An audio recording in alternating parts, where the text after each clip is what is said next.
અધૂરી હવસ 3. અવની સાચું બોલ, કોનો ફોન છે? જેનો હોય તેનો. તમારે શું કામ છે? અવનીના આવા તોછડાઈ ભર્યા વર્તનને કારણે રાજને ખૂબ જ દુઃખ થાય છે પણ તે તેના ચહેરા પર એ દુઃખ વ્યક્ત થવા નથી દેતો અને અવનીને હાથ પકડીને પ્રેમથી કહે છે કે લુક ડિયર, જે હોય તે, પણ હું તને ખૂબ જ પ્રેમ કરું છું. આવું બોલતા જ રાજ ચાલાકીથી અવનીનો ફોન લઈ લે છે. સ્ક્રીન સીન કરે છે તો નામ લખેલું હતું હર્ષવર્ધન મહેતા. અવની, આ કોણ છે? તમારે શું છે? મને મારો ફોન આપી દો પ્લીઝ. અવની, મને જવાબ આપ, નહીતર આપણા સંબંધ પૂરા એમને. હા, ઓકે, કાંઈ વાંધો નહીં. As you like. અવનીના આવા વર્તનથી રાજનું દિલ તૂટી ગયું. તેને ખૂબ જ દુઃખ થયું અને ગુસ્સો હોવાને કારણે તે જતો રહ્યો. પણ અવનીએ તેને રોકવાનો પ્રયત્ન બિલકુલ ના કર્યો, કારણ અવની માટે લાગણી, પ્રેમ કાંઈ જ અગત્યનું નહોતું. તેના માટે માત્ર શારીરિક સુખ જ આનંદદાયી હતું. તેને રાજના ગયાનું દુઃખ નહોતું, પણ હવે હર્ષ સાથે શારીરિક સુખ ક્યારે ભોગવવા મળશે તેની તડપમાં હતી.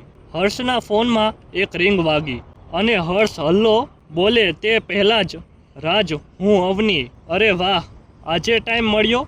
હા, થોડી તબિયત ખરાબ હતી તો હોસ્પિટલમાં હતી. ખર્ચો પણ ખૂબ જ થયો છે યાર. વાત થાય એમ નહોતી એટલે વાત ના કરી શકી, પણ હવે આપણે આરામથી વાત પણ કરી શકીશું અને તમારે મળવું હોય તો આપણે મળી પણ શકીશું. હર્ષ પોતાના બિઝનેસમેન હોવાથી તે પણ રંગીન મિજાજનો માણસ છે, એટલે તે અવનીને મળવાની અને આવેલ સુવર્ણ મોકો મેળવવાની આતુરતાથી બેઠો હતો. હેલો હર્ષ, કંઈક બોલને. શું બોલું યાર, મારી બોલતી જ બંધ થઈ ગઈ છે. કેમ? તારો ફોન આવ્યો ને એટલે?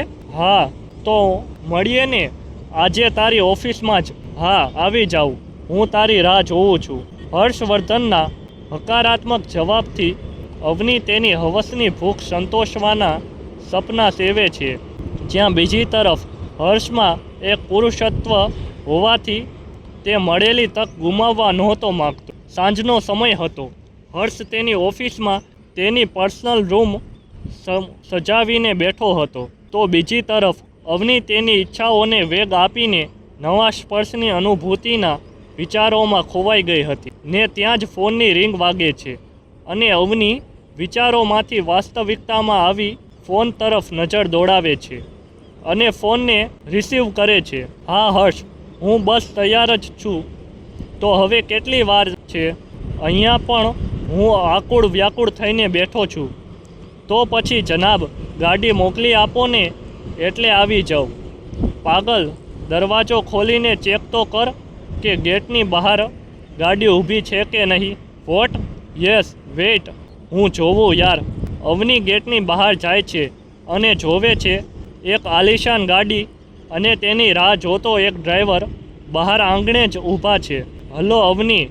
હા, હવે કેટલી વાર? બસ તૈયાર જ છું, થોડી વારમાં જ નીકળું છું. હા, પણ જલ્દી કરજે. આટલું બોલતા હર્ષ પોતાનો ફોન કટ કરી દે છે અને મેનેજરને જણાવે છે કે આજે કોઈ પણ કામ હોય તો મને હેરાન ના કરવો, જાતે જ સંભાળી લેવું. મારે અગત્યની મીટિંગ છે. Okay sir, thanks. Good, thanks sir. Manager હર્ષની રજા લઈને પોતાના કામમાં લાગી જાય છે. બીજી તરફ હર્ષ તેની પ્રિયતમા અર્થાત અવનીની રાહ જોઈ રહ્યો છે. સામે પક્ષે અવની તૈયાર થઈને નીકળી જ રહી છે. અવની જેવો પોતાના ઘરનો દરવાજો ખોલીને બહાર નીકળવા જાય છે ને ત્યાં જ તેની નજર દરવાજાની બહાર પડે છે ને અચાનક અટકીને સ્તબ્ધ થઈ જાય છે. શું હશે અવનીનું અટકી જવાનું રહસ્ય? શું હર્ષ તેની ઈચ્છા અને અવની તેની અધૂરી હવસ સંતોષી શકશે? શું રાજ તેના જીવનમાં પાછો આવ્યો હશે? શું થશે આગળ? વધુ જાણવા માટે જોડાયેલા રહો. આભાર.